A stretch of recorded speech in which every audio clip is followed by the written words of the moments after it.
If you're going to have a cross-functional approach to event-led growth, all of a sudden you're going to have marketing, you're going to have sales, you're going to have customer success, planning, revenue operations. A lot of people have a role in making this work. Everybody needs to get part of that credit. Everyone needs to align around a team sport approach to doing this. That requires culture change in a lot of our organizations. I'm Camille Arnold, and this is Checked In. We talk a lot about event-led growth, or ELG, on this show. But how do you level up or go from no strategy to one that's best in class? In this episode, we've got two heavy hitters, Kate Hammitt and Matt Heinz, breaking down what ELG is, the key benefits, steps to getting started, and a 5-stage framework to assess how event-led your organization is and what it means to adopt a mature ELG approach to business growth. Let's get checked in with Kate and Matt. Hello, everyone, and welcome. Today, we are going to talk about launching an event-led growth strategy. So you're in the right spot. I'm Kate Hammitt, VP of Marketing at Cvent, and I'm thrilled that you decided to join this session. First, because it gives me a chance to, and an excuse to share my passion about one of my favorite topics and the most powerful growth levers an organization can have. That is event-led growth. So for those of you who are new to this concept, we're going to define that in a little bit. But first, want to basically intro to our friend here, Matt Heinz. Matt is a CMO facilitation leader. He is a blogger. He is an author. He is a thought leader in the marketing space. And of course, the founder and president of Heinz Marketing. So Matt, welcome. He's going to kick it off for us. Thank you. It's so exciting to see where events are as an industry, and I'm super passionate about the role events play in go-to-market motions. For those of you who know me, I'm a sales and marketing guy. I'm all about pipeline, and events have emerged again as one of the leading drivers of pipeline for the organizations we work with. So excited to do this. Awesome. So first, we're going to run through our agenda. We're going to start by defining event-led growth. We're going to talk about the key benefits, give you a little bit of research and real-world examples to show you how companies with an ELG strategy are outperforming those who are not practicing ELG. We'll be running some polls with our audience today, so get ready to give your insight and let us know how you are all deploying events in the event channel in your GTM strategy. Then we're going to dive in on how to get started. So how do you go from ad hoc events, and as Matt likes to say, random acts of marketing, to launching an event-led growth motion for your organization. After that, we're going to walk through our ELG maturity model and break that down so you know how to go from square one to good to best in class. Sound good? Awesome. All right. So why do we call this event-led growth? Why don't we just call this growth from events, which happens already, and many of you are already driving. To me, this means we're thinking of events at the center of a go-to-market motion. It is not just random acts of marketing. It's not random acts of events. We can produce individual events, but unless we think about the horizontal and vertical impact of those events, how those events exist in the continuum before, during, and after as part of your marketing motion, as well as how they exist vertically relative to the people you're trying to engage, your prospects, your customers, the people inside those organizations. Critically important that you think of this as a full body of work, not just an individual event. This applies to events, big tentpole events like this, like Cvent CONNECT. It applies to your smaller individual executive events, things you're doing online as well. And so when you're doing this well, events become part of a broader strategic motion. I like to tell people, this isn't just a campaign, this is a culture change. This is a new way, this is a methodology for your cross-functional teams to operate go-to-market motions with events at the center moving forward. So let's say your goals are tied to revenue metrics. And as marketers in the room, that's what many of us are dealing with. So with ELG, you have an incredible opportunity to leverage events at every stage of your customer buying journey.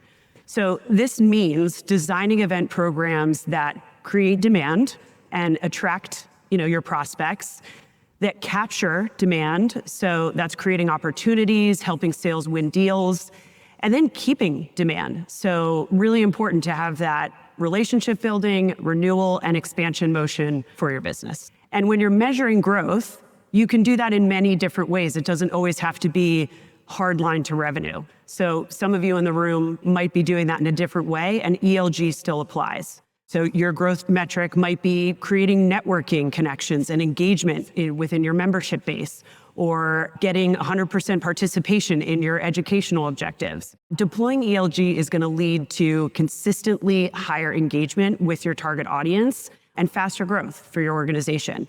So if we haven't quite convinced you yet about ELG, or you need some ammo to perhaps convince others in your organization, we've got a few powerful stats from our 2025 Outlook of Events report. So here we surveyed 1,000 marketers to better understand their event marketing approach and how it impacts business goals. And what we learned was incredibly validating. So first, about 72%, so that's nearly 3 out of 4 marketers, said events are their company's most effective marketing channel. So we would love to hear from you in launching our first poll. What do you think? We would love to hear, do you consider events as your company's most effective marketing channel? Lots of absolutelys, no, but they're effective. Very few, definitely nots. I got an idea about that. We'll get there. Well, it's great to see that most of you think events are making an impact in your organization, and it goes beyond marketing. Companies with an ELG strategy are seeing shorter sales cycles. So 31% of those marketers reported to us that they're seeing a decrease in sales cycles by 20 to 30 days, which is huge. And 79% of those ELG organizations were able to meet their revenue goals every single quarter in 2024. I know this isn't the general session, but 4% of you don't think your events are effective, the most effective. We should have a conversation. This isn't an official polling question, but how many of you, show of hands, feel in your organization are asked to do more with less? Show of hands, like almost everybody raises their hands. I believe strongly that the event-led growth approach is going to help you directly address that. Here's some of the benefits that we've already seen in organizations that adopt this. That internal collaboration helps you do more with less. It helps you align everybody in the organization around a consistent approach to growth, not siloed efforts. It allows, by having that consistency and that collaboration and that consensus, you can have a unified point of view, and you can take more provocative point of views that don't just say something, but yet get your customers and prospects to feel something, to help challenge the status quo that they may have, that can help them create movement in their own organizations. By having a unified approach to event-led growth, you can reach the right people at the right time in their journey. You think about people that are customers versus prospects. You think about your executive level targets versus your people that are executing with your product on a regular basis. Having a more unified strategic approach allows you to reach each of those people more uniquely and with more success. And finally, it allows you to deliver better business outcomes. Like doing an event well, the first thing you think about is like, how can we fill this room? How do we get the right people in this room? But more important than that is, are we driving the kind of behavior we want? My success measure of this is not to get up here and actually get through 45 minutes of content. It's to make sure as many people in this room can leverage an event-led growth motion in their organization. That is not going to happen in 45 minutes. It's going to happen based on what we inspire and what we help you think about out of an event like this. So when we think about ELG, it's not just the events. It's not just executing great events. These become real growth drivers in your business. Yeah, and here at Cvent, we practice what we preach, or drink our own champagne, as we also like to say. And you're seeing it here. Our Connect conference is our Super Bowl. But it's not the only event we see business impact from. We have carefully crafted our own event-led growth strategy to directly tie our event programs to our most critical business objectives. Now I want to touch base with the audience again with another poll. What types of events do you execute? Quite a mix. We love to see that variety because the mix is critical to support all of our strategic objectives. For some examples, using your VIP dinners to build bottom-of-funnel relationships, those pre-scheduled trade show meetings and ancillary events where you can make the most of your target audience being in one location. And even your internal gatherings and trainings to help boost employee satisfaction. These are all great ways of tying the event-led growth methodology into your company's growth goals. Yeah, I love seeing the diversity of the answers here, that it's not one size fits all, that so many of you are already leveraging various different event formats and hopefully tying those to different business outcomes. If we're going to drive this as a methodology, if this isn't just sort of the quarterly objective, if this is a real culture change, there's going to be some work involved. And to me, these are 4 of the prerequisites to do event-led growth well. First, we start where we want to end, which is measuring what matters. And you're going to have sort of a peel back the onion approach to measurement here, right? If you're focused on getting this event done well, getting butts in seats and getting your presenters to actually practice and get the presentation done right, that may be your initial measurement. But what comes after that? What's the ultimate measurement for the business that if you were to take a number to the C-suite or take a number to your board that they care about? So having a cascading focus on measurement is really important. Thinking about attribution more comprehensively and encouraging your organization to adopt a broader look at what's working, right? If you're going to have a cross-functional approach to event-led growth, all of a sudden you're going to have marketing, you're going to have sales, you're going to have customer success, planning, revenue operations. A lot of people have a role in making this work. So the traditional approach to attribution, which is who gets credit, no longer applies. Everybody needs to get part of that credit. Everyone needs to align around a team sport approach to doing this. That requires culture change in a lot of our organizations. That approach itself could be a whole 45 minutes and can be scary, but is key to making this work. Also is the right technology. You can't do this well without tools like Cvent. This isn't a commercial, but if you don't have the right tools, you can't scale this to the volume and the impact of events you need to have. And the last really underlines all of this. It's internal alignment. It's ensuring you have an organization where across departments and at the very top of the organization, people are committed to doing this. Now you can start small, and we're going to get to a point where we've got our event-led growth maturity model that you can use as a starting point. But having these things in place, I think, are prerequisites. And honestly, the hard truth becomes if you don't have a strategy for each of these, you don't have to have it all completed. But to be able to address all of these is critical to having a successful event-led growth motion moving forward. Right, and you can commit to all of these things, but consider this session today as your official push to get started in modernizing your approach. The next big steps you need to think about to building and launching your strategy are going to include identifying those business priorities and setting goals. Yeah, exactly. And so we want to start again with like, how are you setting your goals and what are you measuring and what impacts you? And so I'd like to get a sense for in our poll, like what are people actually asking here? So we've got a new poll. We talked about this as a team sport. And so I want to ask the question here, which of these areas are you consider your primary business objective? There is no cheating on this question. This is not a select all that apply. You can't press all the buttons on the elevator. Which is the primary business objective for you right now? You got to choose. All right, you got to choose. All right, let's see what people are saying here. It's pretty mixed. I guess we did have kind of a cheat at the end, right? Depends on the event. So Yeah. It's kind of the cheat one. Okay. Yeah, so That's that was the fair. cheat code. That's with fair. some. But I love seeing so many answers here that are about the outcome, not the input, right? Like in my world, in the sales and marketing world, like if you're generating leads, that's great. That's a great focus of a marketing organization. I can't buy a beer with a lead. I can't pay my bills just by having people in the room here, maybe, especially if this is sort of means to an ends kind of event. So let's talk about the importance and why you might prioritize different components of this. Again, if you have an event-led growth motion, different portions of your event might have different objectives that aren't necessarily immediately tied to revenue. Sometimes 3 steps is faster than 1 to get to where you want to go. So what are you doing to grow your database so that you have the direct attention of your prospects moving forward? I talk a lot about the concept of owned versus rented land. There's a lot of people at the trade show today that are renting land from Cvent because they don't have the audience. They don't have the database today. So a big objective for some of your events could be building that audience for yourself, really important. Thinking about how you engage different segments of that audience is important as well. Cvent does a great job of this today in this conference with different types of events, with different sessions that appeal to different people with different roles. You've got planners, you've got hoteliers, you've got the marketers, you've got tech folks. Understanding how well you want to engage those different audiences to help them build consensus internally toward a decision becomes really important. Setting quality leads to sales, again, I would argue this is a means unto the ends, right? A lot of teams will say like, our job is done when we generate sales for leads. I could argue, well, are those the right leads? Are they from the right people at the right companies? Are they interested in having a further conversation?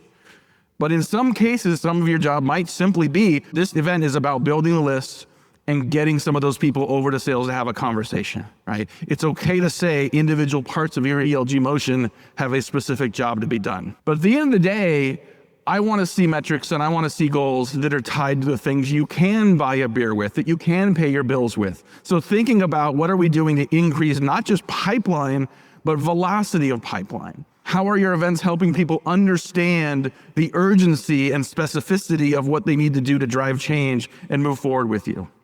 It may be related to product adoption.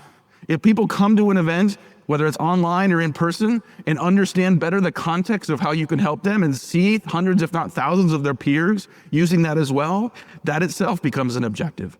And getting greater retention or renewal rates, we have a company we work with, if they can get someone to their user conference, they have like a 90+% retention rate. If you can tie that directly back to those kind of metrics, imagine being able to make that connection, going to your CFO and talking through that story. I'm not saying you get a blank check, but if you can tell that story of what you've done and what happens, that makes a really big difference. So I also want to talk about mapping these programs to stages of the buying journey and the customer journey, right? So you think about this horizontally and vertically. If we think about this horizontally, you think about this as based on stages of the buying journey and customer experience. If we think about this vertically, you can think about engaging different members of the buying committee, different members of the organization as they think about this. So I want to give you a quick example from my past. So we had a client a few years ago and they were selling church management software. Like think about ERP services like for big churches, right? The kind of companies that, you think about a big church, they got to do a Sunday school check-in, donor management, all that good stuff. So we created a concept at the end of the process, at the end of the pipeline, we had prospects that were stalled, right? These are people that had already been qualified, already got a demo, were this close to buying, and somehow they were stuck. Why were they stuck? We didn't initially know, but we assumed there was something where they didn't have confidence in, something that they needed to hear about to give them confidence to move forward. So we created a program called Church Leaders Unplugged. And the audience was literally, it was opportunities that were not moving forward. And this was a webinar, and we ended up doing that in person as well. And we invited those new customer church leaders on stage and asked them uncomfortable questions. Who else did you evaluate? And what did you like about them? When you bought from us, what was that experience like? What did you like and not like in that experience? When you became a new customer, what did you like and not like about the onboarding experience? What would you want to do differently now? And what would you tell people thinking about buying to help them have a better experience moving forward? If you're a seller, you're like, why are you asking these questions? Mm-hmm. Every time we did it, we had at least 3 or 4 big prospects say, I get it. I understand that. You addressed a concern that I couldn't articulate myself. Let's move forward. Wasn't about getting the most people in the room. Wasn't about having the most impact, but about that specific audience and getting them to move forward. When you can do things like that, when you can get an event team to partner with a marketing team and a content team and a sales team, you can make things like that happen. And then you have to think, next step, make sure you have the right tech to be doing this segmentation and bringing your goals to fruition. So if you're not sure about the technology you need in order to effectively power your events, you have to be thinking about 4 things. And we're going to unpack this a little bit more, but it's repeatability, speed and agility, visibility, and compliance and democratization. So let's dive into that a little bit more. When we say repeatability, we're talking about the need to templatize execution so you can easily create and replicate events as frequently as you need to. We see some of our customers doing thousands of events per year, some about 8 a day on a global scale. And they're doing this by using templates of all the reoccurring pieces of their event program. And that's standardizing their event pages and making sure that everything is standard across guest-facing touchpoints, automating integrations, analytics, and making sure that there's built-in compliance. And that kind of repeatability is going to give you that speed and agility. So that means that reduced event setup time from weeks and hours to minutes. And for us as marketers, time is money. So then you can launch an event with little or no help. So you can say goodbye to that creative team queue or knocking on the door of your marketing operations team to see if you can get some support, which ultimately is going to drive us to speed to lead, faster speed to lead, which is so critical in the modern buyer's journey. So this is going to lead us to visibility. And what we're really talking about here related to visibility is data visibility. And that's data at the right place, at the right time, customized for the right people. So the right technology platform is going to make your event data accessible and actionable for all of your stakeholders across every single event that you are running. And when you do that, you're going to be able to stop the endless cycles of one-off guest list reporting, so all your event stakeholders are going to be looped in real time. And that's going to lead to create tight cross-functional collaboration, which is so important, as we know, between sales and marketing, especially when you're doing those prospect-facing events. And that's going to drive stronger attendance rates, stronger account penetration, because the right people will have visibility into your registration data before it's too late to fill the room. And of course, visibility impacts that post-event follow-up more than anything. And really, that's where you can influence, your event program's return on investment. So finally, when we're talking about scale, we have to address the need for compliance and democratization. So without the right technology, when you lean into democratization, and that is essentially making it possible for anyone in your organization to create and execute an event, if you do that without compliance, then you risk that rogue event. You risk your brand integrity, and that's going to do more harm than good. So the solution that is right for event-led growth is going to lead you to brand-approved, compliant, and integrated events that are powered by one provider. And the result is going to be those scaled programs that consistently perform. So we've mentioned integrations a few times, and there are several that provide material impact, but really two that are table stakes, non-negotiables. And that's integrations with your CRM and your marketing automation platform. So these systems are going to dictate how you attribute revenue growth to your events and report on your success. So Matt, take us through the next couple of steps here. Yeah, everybody good? Anybody feel like they're drinking from a fire hose right now? I do, and I'm up here. This is a lot, right? If you're not doing some of this today, this is a lot. We're going to have a maturity model and some tools to help you think about the right way to position next steps moving forward. So we'll get there. Hang in there with us. I promise we'll get there. One of the next steps, I think, is assembling your team. We talked about the importance of working cross-functionally and thinking about the different groups like beyond your department to get this work done. I believe strongly not in an org chart, but in an accountability chart. Think about the jobs to be done at different stages of your event-led growth motion. And think about what things people should be doing at this point, as well as what thing your tools and agents and robots should be doing. It gets scary to think about AI if we don't understand the jobs it's going to get done for us. But as we start building out that chart of what needs to get done, you start building out the workflows of what needs to happen to help people across your organization understand how this gets done. It gets pretty exciting to see the things that we used to have to do ourselves. We used to have to pay people to do that we can now have those people focused on more important, more interesting, more strategic work moving forward. And I think that's a really exciting place to be. So think about your ELG team as a combination of the people across functions, as well as the tools, technology, and AI you have to put to bear for you. And then think about your budget. This is not going to happen cheap. You're going to have to spend money on this. My biggest recommendation to you when you think about budget is to not think about this in terms of what you are spending, but think about it in terms of what you are buying. There's a reason I wanted you to focus on your objectives and your measurements up front. Anchor your team, anchor your organization on the impact you are about to have, and then show them what it's going to take to get that. You are buying that impact. The last thing you want to do is show people a spreadsheet with all these expenses. Why are we doing Top Chef liquor if we could just get cheap stuff? Why are we doing local microbrews when we could just do light beers? Like, those are all interesting conversations that can shave a little money off there. But if you spend less money and fail to achieve the outcome, what are we doing? And I realize it's easy to say this up here. We're all in that do more with less mentality, but do more with less in most cases is still subservient to hit the number, achieve the results. And if you put that in context, here's what we need to achieve, here's the outcome we're working towards, here's what it takes to buy that. And after you've developed your budget, you're going to want to take that in and think about the right cadence of events. So making it real. What are you buying? And make sure that you're mapping that out.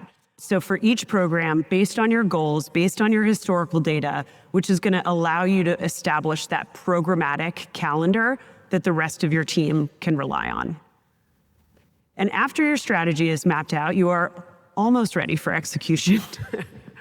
We're getting to the end, I promise.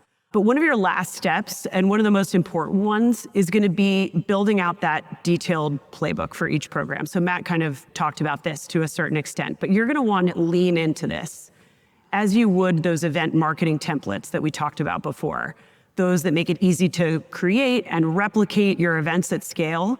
You're going to want to do that for your cross-functional internal playbook, so you don't have to reinvent the wheel every time. And your playbooks should dictate what everyone on the ELG team should be doing. And that's from marketing to sales to CX to those trusted AI agents and anyone else who's going to be involved in the event. And think about it from pre-event, during the event, and most importantly, your post-event follow-through. And the more detailed and prescriptive, the better your go-to-market teams are going to know their role, and they're going to be able to provide that consistent and on-brand experience to your attendees every single time. Yeah. Tell them what you're going to tell them, go do the work, and then show that it worked. Or that it didn't. Not everything's going to work, right? There's going to be plenty of things along this path. Part of the reason I talk about doing ELG as a culture change is you're changing the way your team operates, and that's not always going to be perfect. Expect that up front and quite honestly lean into it. And the importance of reporting on success frequently is it allows you to report incrementally on making progress. When I think about pipeline production out of events, I tend to have like 3 stages I think about reporting. I have right after the event, 30 to 60 days after the event, and 6 months after the event. How you think about that might change depending on the sales cycle you have, but it allows me to say right after the event, were we successful at engaging people there? Did we get high satisfaction rates for the event? Did we get people engaged in product demos and sales meetings that we wanted to? Did we capture enough people at the booth? Most of those are not things you can buy a beer with, but to get to the metrics you care about, you have to nail that first, right? So thinking about that peel back the onion mentality to reporting, I think is important. And to set that expectation up front. Here's the timing it's going to take. If we have a 9 to 12 month sales process, let's not pretend that people we met at the booth are going to close any faster than our typical sales process. But then your 30, 60 days plan, right? We captured people at the booth. We had sales conversations. If we met the right people at the right companies, did that convert into the right opportunities in our sales pipeline? And then in 6, 8, 12 months later, whatever your sales cycle is, can we show that impact, that event and the follow-up we did, the playbook we followed, can we show that accelerated and drove this deal? Now we're on to the good stuff. What we promised, That was our good framework. stuff. That was all good stuff, but this is the take-home good stuff. All right. So with years of testing and validating our own event-led growth strategy, and then with the 25 years of experience that Cvent has supporting thousands of customers in their own efforts to unlock event-led growth, we have created the event-led growth maturity model. So it breaks down the process of going from that no strategy to one that's considered best in class. Matt, will you do the honors and break it down? I'm really excited about this framework for a few different reasons. In our business, we focus on helping companies build predictable pipeline in complex sales situations. We have a version of this for sales and marketing teams that says, are you effective at doing that in your organization? And it's sort of a version of saying, like, what are the building blocks of doing this well? And then how mature are you currently in each of these stages? Even the companies doing this, I bet you if Cvent filled this out, they'd be like, yeah, there's places we can get better as well. We drink our own champagne, but we live in glass houses. So but here's what we wanted to do here, is give you an opportunity to take everything we've talked about in the last 35 minutes and apply that to real time, your organization. What does it look like right now? In each of these 6 areas on the left-hand side, to us, these are the building blocks of great event-led growth functions. And if you go left to right at the top, it goes from doing this completely ad hoc, if doing it at all, to being one of the best in the world at doing this. So I'm not going to read each of these cells. You can read this yourself. What I'd love to do, instead of having you, ultimately what we want to do is I want to have you circle where you think you are at each of these stages.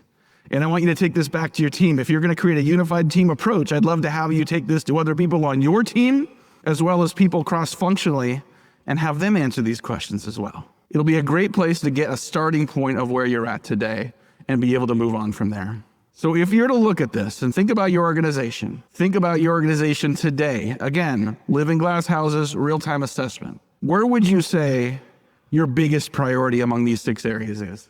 And we do have a poll question for this, I believe. Yeah, it's good. We'll launch that poll question. So I'm very curious to see if you're here with a team member You're doing this in the app, so you won't see your results in the app, but I encourage you to say, like, what did you say? What did you say? Do we align? Do we have a different idea? If we have a different idea of what's broken, why? If we have a different idea of what's our biggest priority, why? So we're starting to see some results. I thought ROI was going to be the winner, but engagement, give it a run for its money. Yeah. Well, means into an ends, right? Yeah. You know, the ROI is important, but if we don't feel like we're doing it well enough, if we don't feel like we're getting, like we're talking about the difference here between sort of running a good event, having the right people in the room, and us actually know what we're doing on stage and seeing the results of coming out of that. And so means into the ends in terms of like the biggest priority, this is interesting to see. And not surprising. If you can't get the right people, it doesn't matter. How many times you sort of brag about, oh, we got 400 people registered for our webinar. Well, maybe someone signed up for your last 3 webinars. That doesn't mean they're qualified. It might mean they're bored. So again, the right people coming, critical building block. It doesn't matter what you measure. If you give me the choice between having great measurement and highly engaged programs, I'll take the highly engaged programs all day long. Because if you're doing those well, it'll lead to the right results. So wherever you are on your journey of event-led growth, if you're getting started, if you're looking to level up, or just want to make sure that you're truly sophisticated in your ELG motion, come to our site and take this quiz. See where you fall. And you might go back and forth in the sense that if you lose some skills on your team or something changes within your marketing organization or you're running after a different strategy, you might go to different stages and take 2 steps back and 2 steps forward in different areas. But this is free to take, and it's going to give you that insight you need to assess how event-led growth you are. And from there, you're going to be empowered to make a plan to get to that next level of maturity, and that's going to be a win for your organization and for your career. So scan the QR code or visit our resources page at cvent.com. Now, before we wrap, I did also want to share a strategic certification course on this very topic. It's our Event-Led Growth Masterclass, and it's designed to teach you how to build a revenue-generating event strategy. Gives you 18 on-demand video lessons that you can take at your own pace, anywhere, anytime. And this course is going to give you the ELG blueprint in far more depth than we covered today, so you can learn actionable skills to measure, analyze, and then optimize your event performance. Once you complete it, you're also going to be able to show off your strategic acumen and your new chops and add that new ELG certification to your LinkedIn profile. And please tag us. We would love to celebrate your masterclass graduation with you. All right, now let's keep putting Matt to work and ask him anything, and me. All right, we have one up here. So what's the one thing, low-hanging fruit, that we can do to help shift the mindset to help an organization understand the importance of an event-led growth methodology? I've seen this in a number of different sort of changes in methodologies. And in my sales and marketing world, as companies move from a lead-based to an account-based approach, they're seeing far greater impact on their results. And it used to be like, oh, well, this just seems like a good idea. There's enough people following an event-led growth motion now where you can see the difference. Those that have adopted it and seeing greater results, greater efficiency, they're achieving that do more with less. So I'd encourage you to get that data, get that report, and start sharing some of those examples and just educating your team on the impact that can have. The other thing I do is just point out the opportunity cost of not doing it well, right? Like point out that what we're doing today is broken. Most of you know, and I don't have to tell you this, the status quo is your biggest enemy. The way we've always done things is one of the biggest reasons why we don't move forward. We've helped some companies adopt an account-based motion to their go-to-market systems, and some of them don't quite get there because it is hard. Because it's not just, again, it's not a campaign. It's not something you alone can control. You have to have everybody else in your organization line behind you. But if you can do that, and if you can show people the impact that can have, do the math. Say, if we make this impact, here's the incremental gains we can have, and convert the results you see in the Splash report into incremental revenue. It's no longer about a culture change. It's no longer about changing playbooks. It's no longer about the pain of that change. Anchor on the outcome. Anchor on what you're losing in the meantime by not achieving that outcome. What is a reasonable timeline to shift to an ELG strategy? Is it 3 to 6 months? 6 to 12 or 12 months plus. So I think that depends on how big of a beta you're going to start with and how you're going to basically launch your program and put those steps in place. A lot of times it's good to start augmenting a piece of your strategy. So pick that one metric that you want to change. Let's say it's more, customer engagement, so you can ultimately get to expansion and renewals. Focus on that event program. Don't take the whole funnel and the whole bow tie and try to accomplish your goal. Take that one metric and make that a 3 to 6 month pilot. Yeah, I would say to shift to an ELG approach, start this when you go home. Start circulating the ideas and the opportunity behind this. And to Kate's point, find some early adopter projects you can start with. Figure out your version of Church Leader Unplugged and see if you can get something like that going to show the impact you can have. Take one of your next events, some significant event in the near future, and think through, what are we going to do in advance to make sure the right people are there? What are we going to do in advance to ensure we're engaging the right people at the right point of their engagement with us? How do we set up in advance what the follow-up needs to be? Like, too often, we're focused so much on getting the event out, so much on getting it produced. On the plane home, we're like, shoot, we should follow up with some of those leads. And that's kind of an afterthought, right? And if it's an afterthought, it's not going to be done well. Build that up front. Build that playbook and that workflow up front. And don't worry about doing that for every one of your events. Start with one, right? Start with a component of your team. When we do this kind of work with sales teams, you don't roll out a new sales playbook for the entire team. You find one sector, you find one region, you find one team that is somehow predisposed to want to do it. And they become the tip of the spear. They become the example to show everyone else. That's how you build credibility and momentum to make this work faster. To get all the way to the right on the maturity model, first of all, that's a 12+ month project. And second, today's innovation is tomorrow's broken status quo. We will continue to evolve what we think works in an event-led growth motion. I think the important thing is not worrying too much about how to get to the end game, but how to start and start soon. All right, I understand the importance of ELG, but how do I get my C-suite on board? What's the elevator pitch to grab their attention? They're old school, so this will be a good one. It depends a little bit on sort of where they're coming from old school wise. But I would argue we're in a motion where if you're doing things in isolation, you're wasting an awful lot of money. If you're doing events separately from your sales motion, separate from your marketing motion, if you've got a content engine that is purely about eyeballs and reach and retweets and not thinking about integrated across your team, you've got too many people doing too many things and it costs you way too much money and you're not getting the results you want. And I can show you spreadsheets and ROI calculators all day long in any different go-to-market function that can demonstrate that. The last thing I want to do is to get into a hissing match with people about what we used to do, what we do today, what we need to do. Speak the language of the CFO. Start talking about marginal improvement. Start talking about saying, if we can get these teams to work together, yes, it will take time and effort to do that, but all of a sudden 1 + 1 = 4. Show what that could look like. Show that the impact of what you're doing today is stunted by thinking in terms of departmental siloed efforts. There's plenty of great tools from Cvent and Splash and others to be able to show. That will not be a quick conversation if you've got a team that doesn't want to do that. I had a great conversation over lunch yesterday with someone who was saying the same thing, saying, I want to be able to move forward on this. I want to be able to do better content events, but our exec team thinks we should just do the same thing over and over again. We'll start pointing out where other people are doing it well. Other people in the industry.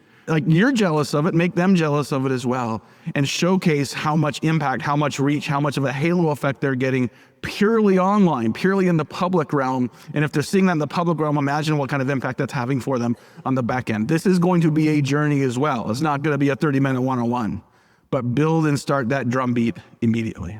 And I would lean on too, the sales and account management teams. This is something that I do a lot with customers, is just selling the dream. What's the business case? And then how do you marry that art and science of events and that value and make sure that both of those things come across, that human-led experience and that unique opportunity with events with the data that your CFO and your CEO is going to want to see. And we do this all day, every day. So you have people to lean on to help sell the old school C-suite. That's right. You want one more question? Who is typically on an ELG team? Marketing, events, sales. I have a very strong opinion on this. Go for it. Everybody is on the event-led growth team. You see and feel it here at Cvent, at Connect. Everybody is on the event-led growth team. You want to make sure that every single stakeholder is ready to talk about your events, either in promotion, talk about it after, serve people at the event in terms of giving them the most value. This should not be something that marketing does in a silo. If that's happening at your organization, you need to open this up. And you need to make sure that events are considered a go-to-market team strategy and that everybody's involved in what you're trying to accomplish, the pre, during, and post-event follow-up. Yeah, I agree with all that. And I think the follow-up question that Nicole may have had behind this is like, who leads it? Who should be leading this initiative? I've seen event-led growth projects work with someone from any one of these organizations leading it. Sometimes it's marketing and a CMO leading this effort. Sometimes it's someone in sales who's thinking across those revenue functions. The person who is driving this forward, the person who is the tip of the spear to make this happen, doesn't mean to be the most senior person in the room. Everyone who is here, you've sat through this for 45 minutes because you care about your company's results. You care about making sure you're using your resources best. You can start this process. You can be the tip of the spear and lead this process forward. Awesome. Thank you so much. We are out of time, but thank you so much for joining us today. Thank you, Matt, for bringing your expertise to the stage. We are all better for it. Wishing you all well in your future events, and we'll see you soon. Thank you for listening to Checked In. To get connected and learn more, visit splashthat.com. And don't forget to subscribe wherever you get your podcasts.